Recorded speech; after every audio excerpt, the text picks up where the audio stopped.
थोड़ा सा पंखा दूंगा।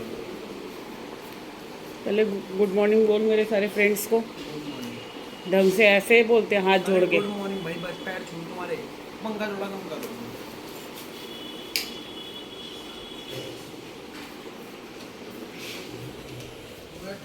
हे guys, good morning and welcome back to my another video. और कैसे हो आप सब? आई होप अच्छे हो गए, बढ़िया हो गए। तो जी मेरे चैनल होम क्वीन निशा में आप लोगों का स्वागत है। और जी अब बज रहे हैं सुबह के 8:30। और ये देखिए, ये छुट्टी वाले दिन आज इसकी इंग्लिश की क्लास है और ये अब उठ रहा है और 9 बजे इसकी क्लास है। तो ये आधे घंटे में नहाना धोना नाश्ता। देखो थोड़ी आवाज़ में बोलो बेटा। मुझे बताता नहीं है, उठता ही नहीं। हाँ, और देखो इसका बड़ा भाई बताता नहीं। और इन्होंने रूम की हालत देखो, मतलब कंबल वगैरह कुछ नहीं हटाने, सारे पिलो ऐसे नाश्ता करते हैं घर। अब मैं तुम्हारे लिए डाइनिंग टेबल मंगवाऊंगी। हाँ, फिर उस पर बैठ के यहाँ बेड पे बैठ के नाश्ता ख़त्म कर दूँगी तुम्हारा। और किस किस के घर में बेड पे बैठ के नाश्ता करते हैं प्लीज़ बताना। हमारी तो कोई चद्दर ना, मतलब 2 या 3 दिन से ज़्यादा चल ही नहीं सकती इनके रूम की, तो बच्चों वाले रूम की। और हालत देखो कैसी हो रही है।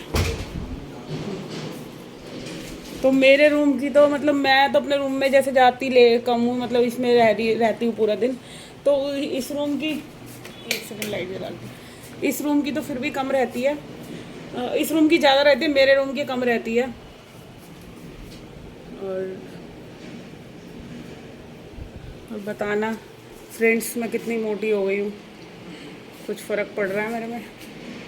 ये पेट नहीं कम हो रहा मेरा, तो मरने के बाद ही कम होगा। और ये देखिए इसकी ना स्कूल की फ़ोटो है। गुड मॉर्निंग बोल पहले। बोल पहले गुड मॉर्निंग बोल मेरे फ्रेंड्स से। जल्दी बोल, जल्दी बोलो, जल्दी बोलो। मैं देख ले, बोल देना बेटा। Good morning. पहले हाथ जोड़ के बोलो, जय श्री राम बोलो।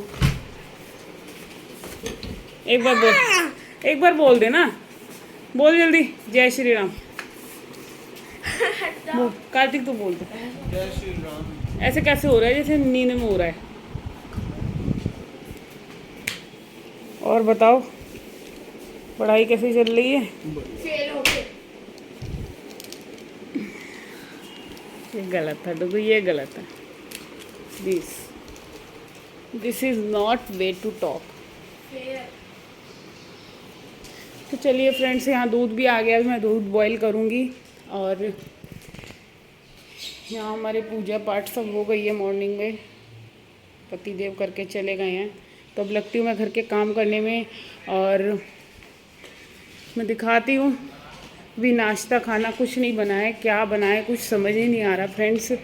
तो ये 3 किलो दूध आया है, 3 लीटर। अब इसको बॉईल कर लेती हूँ। और ये कल का रखा हुआ है, इसका मैं बनाऊँगी रात को मैंगो शेक। तो चलिए लगते हैं काम पे। और ये रात के थोड़े बर्तन धुले रखे हैं, इनको भी लगा लेती हूँ।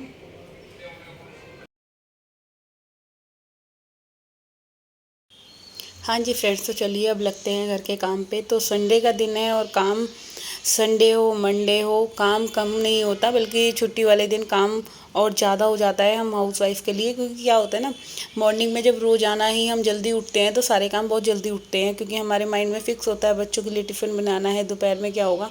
और छुट्टी वाले दिन क्या होता है कि हम खुद लेट लेट हो जाते हैं, कि मतलब छुट्टी है हम भी रेस्ट कर लेते हैं यार, एक दिन हाउसवाइफ का रेस्ट करना भी बनता है।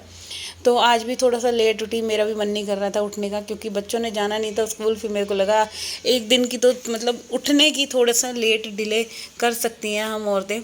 तो बस यहाँ पे वही थोड़ा सा लेट उठी थी। तो फिर बस अब मैं लगी हूँ घर के कामों में। सबसे पहले मैंने स्टार्टिंग करी है अपनी स्टेयर्स से।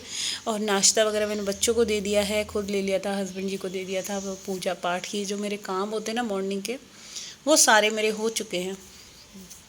तो छुट्टी वाले दिन भी वही वाली बात होती है कि काम, आपको हम लोगों को लगता है ना कि छुट्टी है तो काम कम होंगे, बट काम कम नहीं होते और ज़्यादा होते हैं।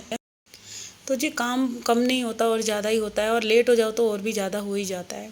तो चलिए यहाँ मेन डोर से ही स्टार्ट करते हैं। तो यहाँ वॉश बेसिन की क्लीनिंग जो कि रोज़ाना ही बहुत ज़रूरी है। और मेन डोर पे है तो और ज़्यादा ही ऐसा लगता है कि बस बिल्कुल साफ़ सुथरा करें। और ये टैप वगैरह पे भी रोज़ाना ही देखो ब्रश वगैरह होता है तो इस पे छींटें जाती हैं। तो मैं मेरा जब काम करने का स्टाइल है, मैं स्टार्टिंग मेन डोर से ही करती हूँ, क्योंकि मुझे लगता है मैं बाहर का एरिया क्लीन कर दूँ, अंदर तो चाहे मुझे फिर 2 घंटे लग जाए, 2.5 घंटे लग जाए, फिर कोई टेंशन नहीं है कि बाहर से कुछ गंदा है। तो यहाँ शीशा वगैरह पूरा अच्छे तरीके से साफ़ कर दिया है। और सफाई करने के लिए मैंने ये मेरा एक टी शर्ट फट गया था, तो ऐसे ही कुछ छोटी छोटी सी आदतें हैं कि मतलब कुछ भी सामान मेरा जो वेस्ट होता है, ख़राब होता है, मैं उसको ऐसे ही, ये टी शर्ट ख़राब हो गई थी तो मैंने फिर इसको ऐसे क्लीनिंग के लिए अपना बना लिया है। क्योंकि इन सब कपड़ों से ना, कॉटन की टी शर्ट से क्लीनिंग बहुत अच्छी होती है, डस्टिंग खासकर। क्योंकि बिल्कुल भी आप चाहे मेन डोर ले लो, गेट ले लो, हमारे जो भी हैं बिल्कुल चमकते रहते हैं। बिल्कुल नॉर्मल साइज़ को मैंने गीला करा है और ऐसे ही पोंछती आ रही हूँ सारे गेट्स को, और बहुत अच्छे से साफ़ हो जाते हैं। आप खुद देखोगे इतने बढ़िया शाइन मारते हैं। मैं कोई एक्सपेंसिव कुछ सामान यूज़ नहीं करती क्लीनिंग के लिए या डस्टिंग के लिए, बस ऐसे ही कर करके या सूखा कपड़ा मार देती हूँ। और जब हल्का सा सूखा कपड़ा मारने के बाद थोड़ा सा मामूली सा सीला हुआ कपड़ा मारते हैं तो मतलब एकदम वो कहते हैं ना, जैसे हमारे पुराने सामान में एक चमक सी आ जाती है, वही चीज़ होती है। तो यहाँ इसी कपड़े से ना मैंने थोड़ा सा ये लिफ्ट के बाहर का जो मेन डोर है, इसको भी मैंने थोड़ा सा क्लीन कर लिया है। तो चलिए, यहाँ ये बाहर का सारा क्लीन हो गया था। अब मेरी बारी आती है ड्राइंग रूम की। तो ड्राइंग रूम रोज़ाना ही थोड़ा थोड़ा सा मैसी हो जाता है। तो यहाँ देखो बालक हमारे पैर छूने आए हैं और ये जा रहा है अपनी इंग्लिश की ट्यूशन लेने, क्योंकि आज छुट्टी है। और इसके जो इंग्लिश वाले ट्यूटर हैं, जिस जहाँ से ये इंग्लिश स्पीकिंग कोर्स सीख रहा है, वहाँ संडे को क्लास होती है।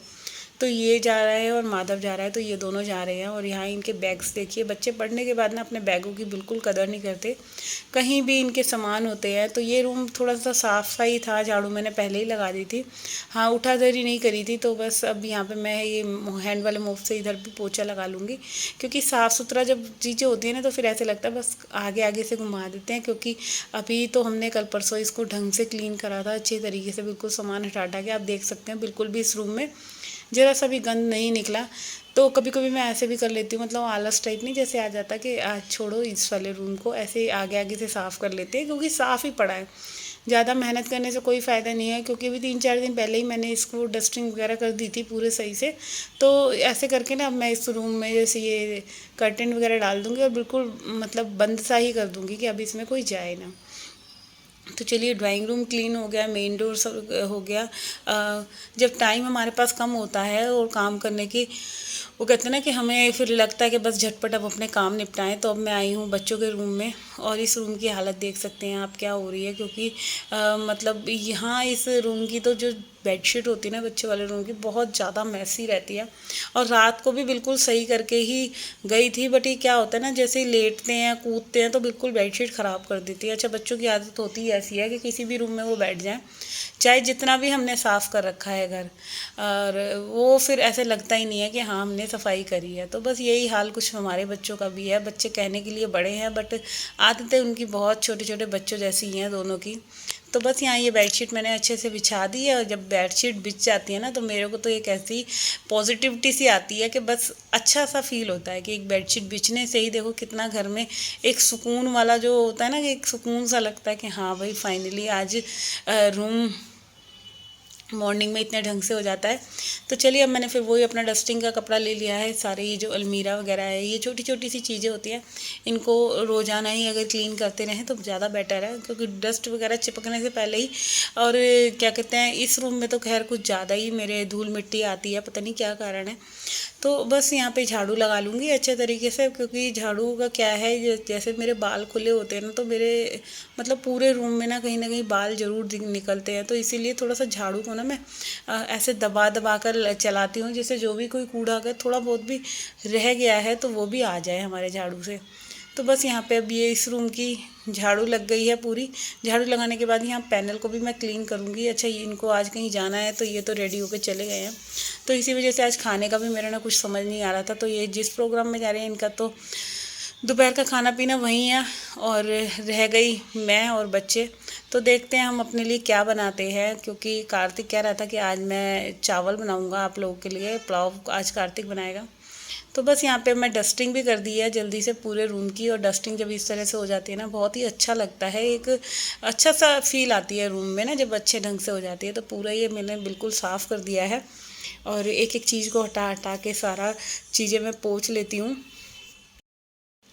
क्योंकि डस्टिंग से क्या है कि हमारा जितना भी सामान चाहे जितना मर्जी मेंटेन करके रख लें, और जिस रूम में बच्चे, हस्बैंड या कोई भी तैयार होता है, तो इन लोगों की आदत क्या है, जैसे भी कोई भी क्रीम की बोतल जहाँ से ली या पाउडर जहाँ से लिया या कंघे जहाँ से उठाए वो अपनी जगह नहीं रखते। तो मेरा रोज़ का काम यही है कि मतलब सब चीज़ों को उनकी जगह पहले रखना है, पोंछ पोंछ के। इन मैट को भी मैं रोज़ाना पोंछ देती हूँ। अच्छा, इनको बिछाने से बहुत फ़ायदा है कि जो इस पे अंदर जो मैंने शीशे वगैरह लग रहे हैं हमारे इसके ऊपर, तो वो वाले शीशे ना ख़राब नहीं होते, क्योंकि स्क्रैचेस वगैरह ना ये नहीं पड़ती, क्योंकि बच्चे रहते हैं। और बच्चों वाले घर का तो आप लोगों को पता ही है कि कुछ भी सामान वो लेते हैं या करते हैं तो गंदा कर देते हैं। तो आप देख सकते हैं यहाँ पे ये सारे कपड़े भी थोड़े थोड़े सूख गए हैं और अब मैं कर रही हूँ यहाँ पे मशीन को भी साफ़ कर लेती हूँ, क्योंकि मशीन का भी काम निपटेगा तो फिर मेरे को अभी खाने में, जैसे कि मैंने बताया है, कुछ भी नहीं बनाया है। संडे वाला दिन था तो ऐसे लगता है कि हाय हम लोगों की भी छुट्टी है, बट ऐसा होता नहीं है बिल्कुल भी। संडे वाले दिन और काम ज़्यादा हो जाता है और लेट हो जाता है। तो इसी को जल्दी करने के लिए यही है कि अपने आप को फुल एनर्जेटिक रखो और जल्दी जल्दी से सारे काम ख़त्म करने के कोशिश में लगी रहती हूँ। तो बस अब यहाँ पूरे घर की क्लीनिंग हो गई थी और अब मैं जल्दी से ये पूरी बैल्कनी को धो दूँगी अच्छे तरीके से, क्योंकि अब जैसे कि मैंने आपको बताया धूल मिट्टी इतनी आ रही है। और आप ये मौसम भी देख सकते हैं कि मौसम हो कैसा रहा है। तो बस ये बाहर की जो ग्रिल्स है ना, इन पर भी ना धूल मिट्टी इतना लग जाती है, ऐसे लगता है जैसे मैंने कभी सफाई ही नहीं करी है। तो इसी वजह से ना मैं बाल्टी भर के पानी डाल रही थी कूलर वगैरह के नीचे या फ्रिज के नीचे। तो पानी डालने से क्या है कि जो भी गंद जमा हो रहा है, स्टोर हो रहा है, वो सारा पानी के थ्रू बह जाएगा। और बस धुलाई क्या करनी है, या वाइपर से ही पूरी बैल्कनी को मैंने क्लीन कर देना है। और जो ये बेडशीट वगैरह डाली है ना, इसके ऊपर भी मैं हैवी टॉवल डाल दूँगी, जिससे क्या होगा, ये जो आंधी सी चल रही है थोड़ी थोड़ी मिट्टी वाली, और ये कपड़े मेरे उड़े ना और सड़क पे ना गिरे। तो अभी ये मौसम का ना देखो कुछ समझ नहीं आ रहा, कभी धूल मिट्टी वाली आंधी तो कभी बारिश सी होने लग जाती है। तो कल इवनिंग में शाम के टाइम हल्की सी बौछार सी हो रही थी और फिर वही रात को गर्मी हो गई। और बट मौसम अच्छा था, रात को बहुत अच्छा था। जैसे मैं छज्जे पे थी तो बहुत प्यारी एक अच्छी हवा चल रही थी कि लग रहा था कि हाँ थोड़ा सा मौसम चेंज हो रहा है। बट अभी वो सड़ी वाली गर्मी आएगी जिसमें बस खड़े रहोगे ना आप, तो खड़े खड़े ही आपके इतना मतलब पसीना बहेगा। तो चलिए जी, यहाँ पे करते हैं इस वीडियो का एंड। आई होप आप लोगों को मेरा वीडियो पसंद आया होगा।